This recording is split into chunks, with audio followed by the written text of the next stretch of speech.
ಈ ಪ್ರಶ್ನೆ ನಿಮಗೆ ಅಜಯ್ ಸರ್ ನಮಸ್ಕಾರ. ನಾನೊಬ್ಬ ಸೋಷಿಯಲ್ ಮೀಡಿಯಾ ಇನ್ಫ್ಲೂಯೆನ್ಸರ್. ನಿಮ್ಮ ಪ್ರಕಾರ ರೀಲ್ಸ್ ಮಾಡುವನು. ಅಜಿತ್ ಹನುಮಕ್ಕನವರು ಹಿಂದೂನಾ ಇಲ್ಲ ಜೈನ? ನನ್ನ ಧರ್ಮ ನನ್ನ ಜಾತಿ ಪಬ್ಲಿಕ್ ಪ್ಲಾಟ್ಫಾರ್ಮಲ್ಲಿ ಯಾಕೆ ಡಿಸ್ಕಸ್ ಆಗಬೇಕು ಸರ್? ಇದು ತುಂಬ ಜನ ಪ್ರಶ್ನೆ ಆಗಿದೆ. ಅಲ್ಲ ಒಂದು ನಿಮಿಷ, ಪ್ರಶ್ನೆ ಕೇಳೋರೇನ್ರಿ ಏನೇನೋ ಕೇಳ್ತಾರೆ. ನಾನು ಯಾಕೆ ಡಿಸ್ಕಸ್ ಆಗ್ಬೇಕು ಹೇಳಿ? ನನ್ನ ಧರ್ಮ ಮತ್ತು ನನ್ನ ಜಾತಿ ಯಾಕೆ ಪಬ್ಲಿಕ್ ಪ್ಲಾಟ್ಫಾರ್ಮಲ್ಲಿ ಡಿಸ್ಕಸ್ ಆಗಬೇಕು ಅಲ್ವಾ? ನಿನ್ಗಿದು ಬೇಕಿತ್ತ ಮಗನೇ. Next question. ಇಲ್ಲ ಸರ್, ಇದೇ ಕ್ವಶನ್ ಆಗಿತ್ತು. ಅವ್ರ ಪ್ರಕಾರ ನಾನು ನಿಮ್ಮ ಎದುರುಗಡೆ ಇಟ್ಟೆ ಅಷ್ಟೇ. ಇದೇ ಸಿಮಿಲರ್ ಪ್ರಶ್ನೆ. ಒಂದೇ ನಿಮಿಷ, ಅಂದರೆ ನನ್ನ ಧರ್ಮ ಮತ್ತು ನನ್ನ ಜಾತಿ ಮ್ಯಾಟ್ರ್ ಆಗುತ್ತೆ ಅನ್ನೋದಾದ್ರೆ ಸಮೀರನ ಧರ್ಮ ಕೇಳಿದ್ರೆ ತಪ್ಪ?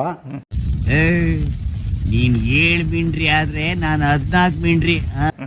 ಅಜಿತ್ ಅವ್ರ ಧರ್ಮ ಅವರು ಅಲ್ಲ ಸರ್, ಓಕೆ ನೀವು ಹೇಳಿದ್ರಿ ಅವರು ನ್ಯಾಯದ ಪರ ಹೋರಾಟ ಮಾಡ್ತಿದ್ರಲ್ಲ ಸರ್, ಇದರಲ್ಲಿ ಜಾತಿ ಯಾಕೆ ಬೇಕು ಅಂತ ನಮ್ಗೆ ಅನಿಸ್ತು. ಹೌದು, ಒಂದು ನಿಮಿಷ. ನೀವು ಯಾವುದನ್ನು ನ್ಯಾಯ ಅನ್ಕೊಂಡಿದ್ದೀರೋ, ನೀವು ಯಾವುದನ್ನು ನ್ಯಾಯ ಅನ್ಕೊಂಡಿದ್ದೀರೋ ಆ ಆ್ಯಂಗಲ್ನಲ್ಲಿ ಮಾತಾಡೋರು ಕರೆಕ್ಟು ಅಲ್ವಾ?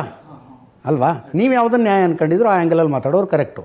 ನಾವು ಕುತ್ಕೊಂಡು ವರ್ಷಗಟ್ಟಲೆ ತಲೆ ಕೂದಲು ಉದುರಿಸ್ಕೊಂಡು ಅಧ್ಯಯನ ಅಂತ ಇಟ್ಕೊಂಡು ಜನ ಎಲ್ಲ ಇದನ್ನ ನಂಬ್ತಾ ಇದಾರಲ್ಲ ಸರ್. ಜನ ರಾಮನ್ನೇ ಗಾದೆ ಇದೆ ಗೊತ್ತಲ್ಲ, ಜನ ಮರಳು ಜಾತ್ರೆ ಮರಳು. ಜನ ರಾಮನ್ನೇ ಬಿಟ್ಟಿಲ್ಲ ಈ ದೇಶದಲ್ಲಿ. ಜನ ಹಿಂಗಂತಿದ್ದಾರೆ. ರಾಮನ್ನ ಕೃಷ್ಣನ ಗಾಂಧಿನ ಬಿಟ್ಟಿಲ್ಲ ಈ ದೇಶ. ಸೀತೆನ ಬಿಟ್ಟು ಜನ ದಡ್ಡ ಅಂತೀರಾ ಸರ್? ಜನರು ದಡ್ಡ ಅಂತೀರಾ? ದಡ್ರಲ್ರಿ. ಈಗ ನಾನು ಹೇಳ್ತೀನಿ, 8,000 ಪುಟಗಳ ಡಾಕ್ಯುಮೆಂಟ್ ಇದೆ. ಓದ್ತೀರಾ ಕುತ್ಕೊಂಡು?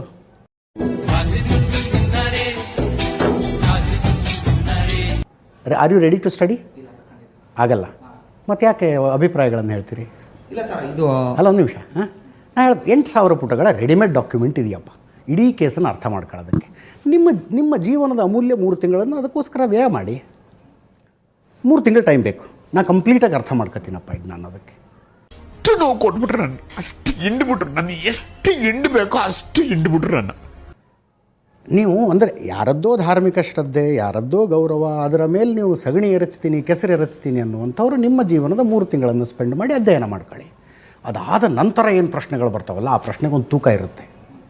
ಅರ್ಥ ಆಯ್ತಾ? ಹಿಂಗೆ ಹುಚ್ಚರಂಗೆ ಇಲ್ಲೊಂದು ಕೇಳ್ತೀನಿ ಅಲ್ಲೊಂದು ಕೇಳ್ತೀನಿ ಅನ್ನೋದಕ್ಕಲ್ಲ. ಸ್ಟಡಿ ಅಲ್ವಾ? ಸ್ಟಡಿ.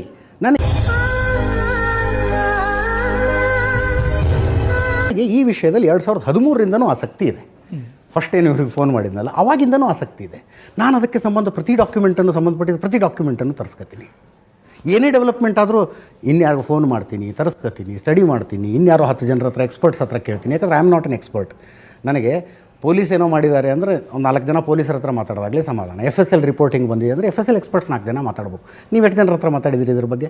FSLನವ್ರ ಹತ್ರ ಮಾತಾಡಿದಿರಾ, ಪೊಲೀಸರ ಹತ್ರ ಮಾತಾಡಿದಿರಾ, ಅಡ್ವೊಕೇಟ್ ಹತ್ರ ಮಾತಾಡಿದಿರಿ, ಯಾರ ಹತ್ರ ಮಾತಾಡಿದಿರಿ ನೀವು?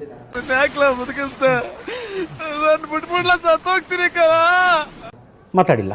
ದೆನ್ ಮತ್ತೆ ಹೆಂಗೆ ಒಂದು ಕನ್ಕ್ಲೂಷನಿಗೆ ಬಂದ್ರಿ ಸರ್? ಕನ್ಕ್ಲೂಷನಿಗೆ ಬಂದಿದ್ದಲ್ಲ ಮತ್ತೆ ಸರ್, ಇದು ನಾವು ಅಲ್ಲ ಏನು ಕನ್ಕ್ಲೂಷನ್ ಅಲ್ಲ ಸರ್, ಈ ವಿಷಯದ ಬಗ್ಗೆ ನಮಗೆ ಅಷ್ಟು ಪರಿಪೂರ್ಣವಾಗಿ ಗೊತ್ತಿಲ್ಲ. ನಾವು ಇವಾಗಿಂದ ಬೆಳವಣಿಗೆ ನೋಡ್ಬಿಟ್ಟು ಮಾತಾಡ್ತಿದ್ದೀವಿ ಅಷ್ಟೇ. ಹೌದು ಸರ್, ಖಂಡಿತ. ಓಕೆ, ಮತ್ತೆ ತಿಳ್ಕೊಬೇಕು ಅಂತ ಅನ್ಸಲ್ವಾ ವಿಷಯ? ಖಂಡಿತ ತಿಳ್ಕೊಬೇಕು ಸರ್. ಯಾವ ತಿಳ್ಕೊತೀರಿ ಸರ್? ಅದ್ರ ಬಗ್ಗೆ ಅಲ್ಲ, ಅದ್ರ ಬಗ್ಗೆನೇ ನಡೀತಾ ಇದೆ. ಯಂಗ್ ಮ್ಯಾನ್ ಈಗ ಯಾರೋ ಒಬ್ಬ ಅಪರಿಚಿತ ವ್ಯಕ್ತಿ ಬಂದಿದ್ದಾನಪ್ಪ, ನಾನು ಹೆಣ ಹೊತ್ತಿದ್ದೀನಿ ಅಂತಿದ್ದಾರೆ, ತೆಗಿತಿದ್ದಾರೆ. ನಿಮ್ಮ ಅಭಿಪ್ರಾಯ ಏನು ಅಂದ್ರೆ ನಾನು ಹೇಳಲಾರೆ ಅಭಿಪ್ರಾಯ. ಯಾಕಂದ್ರೆ ತನಿಖೆ ಆಗ್ಬೇಕದು, ಇನ್ವೆಸ್ಟಿಗೇಷನ್ ಆಗಬೇಕಾಗಿರೋದು. ಅದು ಫೈನಲ್ ರಿಸಲ್ಟ್ ಏನಾದ್ರು ಬರ್ಬೋದು ರೀ. ಅದ್ರ ಬಗ್ಗೆ ನಿಮ್ಮ ಅಭಿಪ್ರಾಯನೂ ನನಗಿಲ್ಲ ಅಭಿಪ್ರಾಯ. ಇದುವರೆಗೂ ಆಗಿರೋ ಡೆವಲಪ್ಮೆಂಟ್ ಹೇಳ್ತಾ ಇದ್ದೀನಿ. ಅವ್ರು ಹಿಂಗೆ ಹೇಳ್ತಿದ್ದಾರೆ, ಇವ್ರು ಹಿಂಗೆ ಹೇಳ್ತಿದ್ದಾರೆ, ಅಷ್ಟೇ ನಾನು ಹೇಳೋದು. ಸರಿ ಇಲ್ಲ, ಅದು ಪಳ್ಳು ನಮ್ಮ ಊರ್ಲೆಲ್ಲ ಮೆಂಟ್ಲು ಅಂತಾರೆ. ಆದರೆ ಸೌಜನ್ಯ ಕೇಸ್ನಲ್ಲಿ ಕಡ್ಡಿ ಮುರಿದಂಗೆ ಹೇಳ್ತೀನಿ ನಾನು ಅಭಿಪ್ರಾಯ. Because I know it.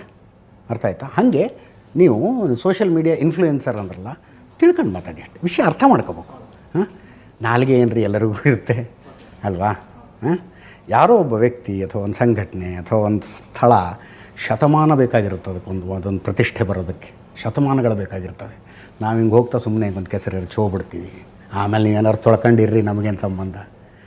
ನಾನು ಆ್ಯಸ್ ಎ ಜರ್ನಲಿಸ್ಟ್ ನಾನು ಮಾಡೋಕ್ಕಾಗಲ್ವಲ್ಲ ಅದನ್ನು. ನೀವು ನಾಳೆ ನಿಮ್ಮ ಸೋಷಿಯಲ್ ಮೀಡಿಯಾ ಅಕೌಂಟ್ ಡಿಲೀಟ್ ಮಾಡ್ಕೊಂಡು ನೀವೇನೋ ಕೆಲಸ ಮಾಡ್ಕೊಂಡಿರ್ತೀರಿ. ನಾನು ಮಾಡಲಿ? ನಾನು ಇಲ್ಲೇ ಇರಬೇಕು ಅಣ್ಣ, ಜರ್ನಲಿಸ್ಟ್ ನಾನು. ಹೇಳೋದು ಅಷ್ಟು ನೋವು ಕೊಟ್ಬಿಟ್ರೆ ನಾನು ಅಷ್ಟು ಹಿಂಡ್ಬಿಟ್ರು, ನನಗೆ ಎಷ್ಟು ಹಿಂಡಬೇಕೋ ಅಷ್ಟು ಹಿಂಡ್ಬಿಟ್ರು ನನ್ನ. ಹಂಗಂತ ಕೈಲಾಗ್ದಿರೋ ನನ್ನ ಮಗ ಅಲ್ಲ. ಯಾರ ಮನೆಗೆ ಹೋಗ್ಬಿಟ್ಟು ನನಗೆ ಭಿಕ್ಷೆ ಕೊಡಪ್ಪ ಅಂದ್ಬಿಟ್ಟು ಕೇಳಿಲ್ಲ ನಾನು. ಮತ್ತೆ ಭೇಟಿಯಾಗೋಣ. ನಮಸ್ಕಾರ.